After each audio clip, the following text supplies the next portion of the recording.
क्या हो अगर ये कहा जाए कि मोटिवेशन एक बहुत बड़ा झूठ है और आराम की जिंदगी दुनिया का सबसे बड़ा धोखा है।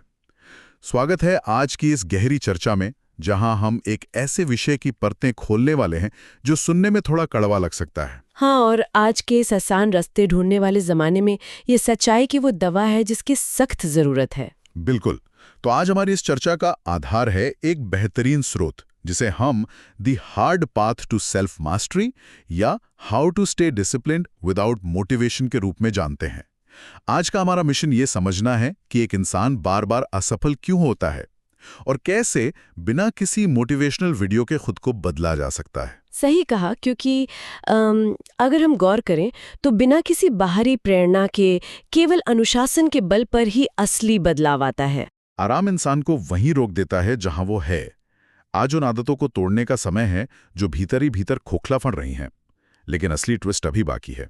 ये शुरुआत सच में काफी गहरी है और ये चर्चा इसलिए भी जरूरी है क्योंकि आज हर कोई एक शॉर्टकट ढूंढ रहा है। सही बात है। कम से कम काम करके ज्यादा से ज्यादा पाने की होड़ मची है। एग्जैक्टली। पर स्रोत बहुत स्पष्ट रूप से एक मनोवैज्ञानिक सच्चाई सामने रखता है।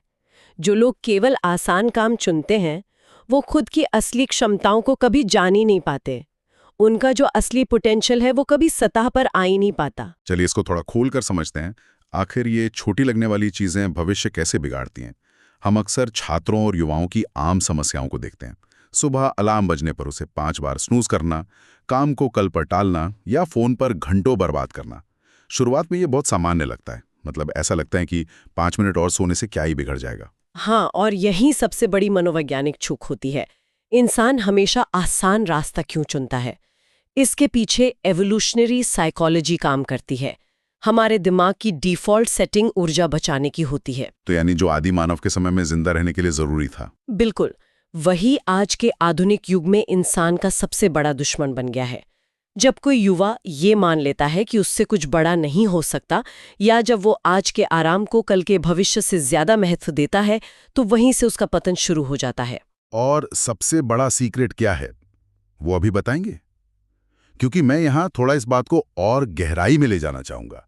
जो समय सबसे ज्यादा ताकतवर होता है, जब जुनून अपने सबसे ऊंचे स्तर पर होता है, वही समय इन छोटी छोटी आरामदायक आदतों की भेंट चढ़ जाता है। एकदम सही। और समय बर्बाद करने का असली दर्द उस वक्त महसूस नहीं होता जब कोई फोन पर रील स्क्रॉल कर रहा होता है, तब कोई तकलीफ नहीं होती। असली दर्द 15 सालों बाद पछतावे के रूप में आता है।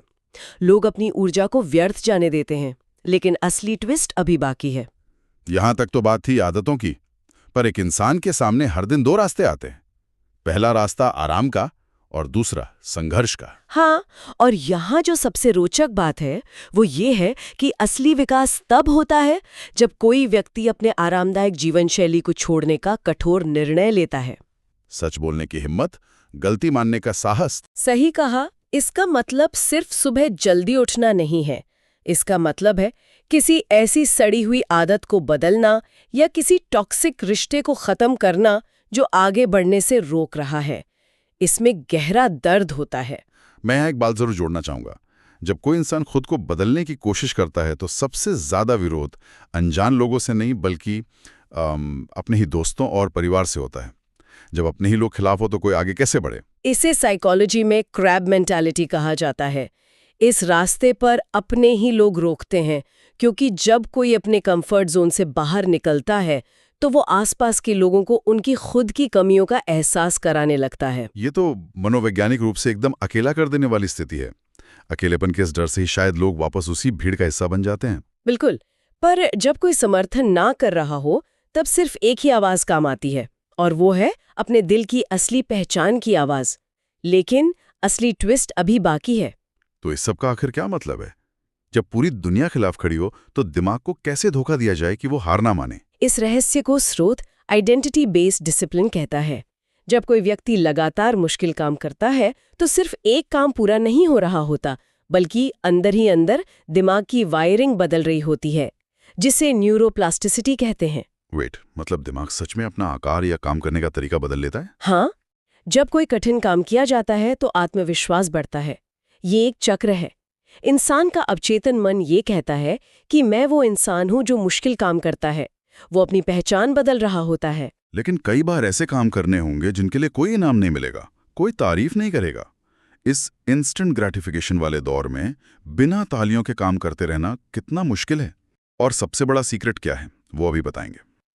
यही वो बिंदु है जहां 99% लोग हार मान लेते हैं। उन्हें डोपामीन का हिट चाहिए, पर जो बिना किसी वैलिडेशन के कठिन काम करते हैं, उनका मेंटल रेजिलियंस अलग ही स्तर पर चला जाता है। पर एक ऐसा वक्त आता है जहां ये सारा दर्द अचानक गायब हो जाता है। वो कैसे होता है? जब इंसान लगातार कठिन काम करता है तो उसका दिमाग उसी सांचे में ढल जाता है। असफलता का डर और थकान महसूस होना बंद हो जाते हैं। इसे स्ट्रगल के प्रति एडाप्टेशन कह सकते हैं। इंसान अंदर से फौलाद बन जाता है। लेकिन असली ट्विस्ट अभी बाकी है। चलिए अब थ्योरी से निकलकर प्रैक्टिकल पर आते हैं। अगर हम आज की सबसे बड़ी समस्या देखें, मोबाइल में समय बर्बाद करना। स्रोत कहता है कि किताबें पढ़कर दिमाग तेज करना चाहिए, पर मैं यहाँ थोड़ा असहमत हूँ। क्या वाकई सिर्फ किताबें पढ़ने से फोकस वापस आएगा? आपकी असहमति बिल्कुल जायज़ है। यहाँ बात कॉग्निटिव लोड और डीप वर्क की है। लगातार स्क्रॉल करने से दिमाग की गहराई से सोचने की क्षमता खत्म हो जाती है। किताब पढ़ना एक एक्टिव काम है जो दिमाग को एक जगह टिके रहने की ट्रेनिंग देता है। ओह, मतलब हम सिर्फ जानकारी नहीं ले रहे, हम फोकस की मांसपेशी को वापस बना रहे हैं। तो इसका स्टेप बाय स्टेप सिस्टम क्या है? पहला कदम है हर सुबह उठते ही ये तय करना कि आज कुछ ऐसा करना है जो आसान नहीं है, चाहे वो ठंडे पानी से नहाना हो। दूसरा कदम हर दिन एक नई चुनौती तय करना और उसे पूरा करके ही सोना। और तीसरा, एक इंटरनल स्कोर कार्ड बनाना। इंटरनल स्कोर कार्ड मतलब अपनी सफलता को दूसरों की नजरों से नहीं तौलना। एग्जैक्टली। दूसरों की तारीफ या आलोचना को पैमाना नहीं बनाना है। इंसान को सिर्फ खुद को जवाब देना है। शिकायत नहीं, समाधान चाहिए। डर नहीं, हिम्मत चाहिए। यही मानसिकता है। जब कोई हर रोज अपने कंफर्ट जोन से बाहर आता है तो छोटे छोटे काम ही इतिहास रचते हैं। लेकिन असली ट्विस्ट अभी बाकी है। यहां तक तो आदतों की बात हुई, पर इस मानसिक खेल का सबसे खतरनाक पड़ाव अभी आना बाकी है। हम सभी के जीवन में ऐसे दिन आते हैं जब डर की वजह से कदम पीछे हट जाते हैं। लोग क्या कहेंगे वाले डर से कितने मौके हाथ से निकल जाते हैं। स्रोत इस डर की एक नई परिभाषा देता है। अगर कोई सपना डराए तो समझना चाहिए कि वही सपना नई ऊंचाई पर ले जाएगा। डर कोई लाल बत्ती नहीं है जो रुकने का इशारा करे।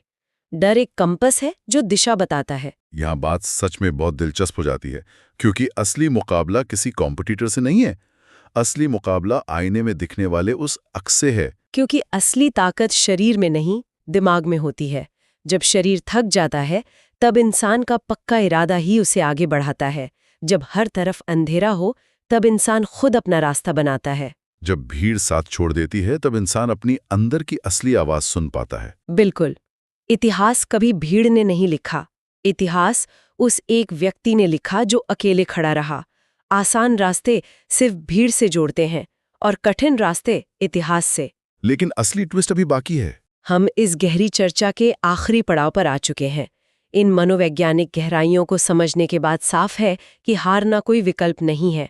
जीतने वाला वो नहीं जो गिरता नहीं, बल्कि वो है जो गिरकर फिर खड़ा होता है। अगर इस पूरी चर्चा का एक सो व्हाट निकालें तो वो ये है कि ये मत पूछो कि सफलता में कितना समय लगेगा, बल्कि खुद से ये पूछो कि मैं कितनी देर तक बिना रुके यहाँ टिक सकता हूँ। रेस स्पीड की नहीं, स्टैमिना की है। आज हमने सीखा कि अपनी इच्छाओं के खिलाफ जाकर अनुशासन कैसे बनाया जाए। लेकिन एक विचार है जिस पर मैं चाहता हूं कि गहराई से मंथन हो। क्या होगा जब ये कठिनाई ही हमारे दिमाग की नई आरामदायक जगह या कंफर्ट जोन बन जाए? ये वाकई बहुत उत्तेजक बिंदु है।